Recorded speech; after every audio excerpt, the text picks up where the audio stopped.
Hello everyone, welcome back to the channel. Today we'll do a quick and clear embryology revision through 10 important MCQs.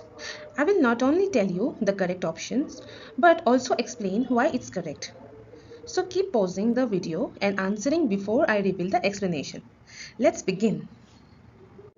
So the question number 1 is, which is not possessed by a staminate flower? Options include stalk, bract, bracteole and pistil. So the correct answer is pistil. So staminate flower means male flower. It contains only stamens. So it will not have the female reproductive part, which is the pistil or gynoecium. Therefore, the correct answer is pistil. So easy trick here is staminate equals to stamen only. So let's go to next question. Question number 2. The egg apparatus is made of what?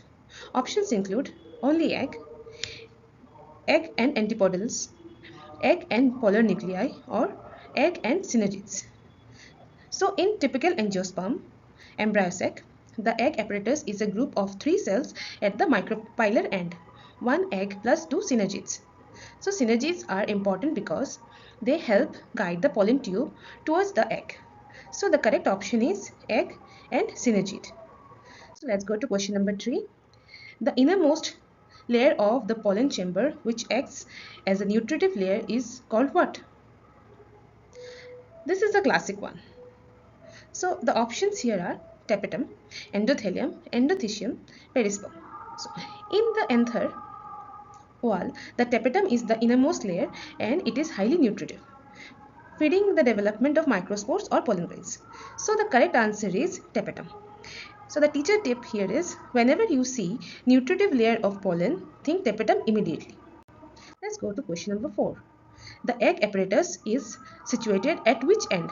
Options include micropylar end, and then chalazal end, and then at periphery or center of embryo sac.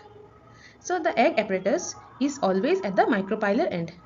This is functional because the pollen tube usually enters through the micropyle and delivers the male gametes near the egg apparatus. So the answer is micropylar end. So the next question is question number 5.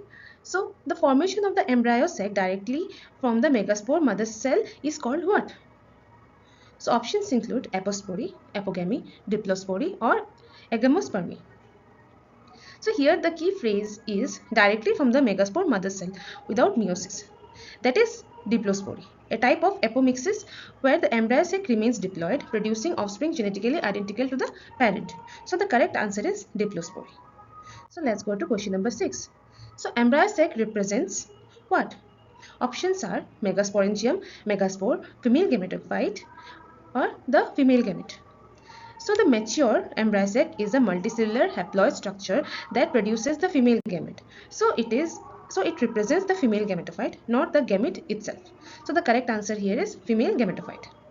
Let's go to question number 7, which is germ spores are found in what? Options include ovules, seeds, microspores, megaspores. So the answer is microspores. So germ pores are thin regions in the exine of the pollen grains where the pollen tube emerges during germination. Pollen grains are microspores, so the correct answer here is microspores. So let's go to question number 8. Accessory poles of the flower are which? Options include calyx and epicalyx, calyx and corolla, androecium and gynoecium, or corolla and androecium. So the correct answer is calyx and corolla. So accessory holes are the non-reproductive holes, calyx and corolla. Their job is protection and attraction, not producing gametes. So let's go to question number 9. So meiosis occurs in angiosperms when? Options include flowers are formed, seeds are formed, pollen grains are formed, or none of the above. So the correct answer is pollen grains are formed. So meiosis occurs during microsporogenesis, producing haploid microspores which later develop into pollen grains. So among the options, the closest correct statement is when pollen grains are formed. So let's go to the last question. The most common type of ovule in angiosperm is which? Options include orthotropous, anatropous, hemianatropous, or sarcinotropous. So the most common is anatropous ovule. It shows a 180-degree curvature, bringing the micropyle close to the funicle.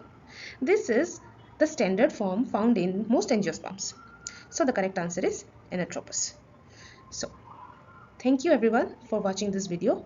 Please like, subscribe and keep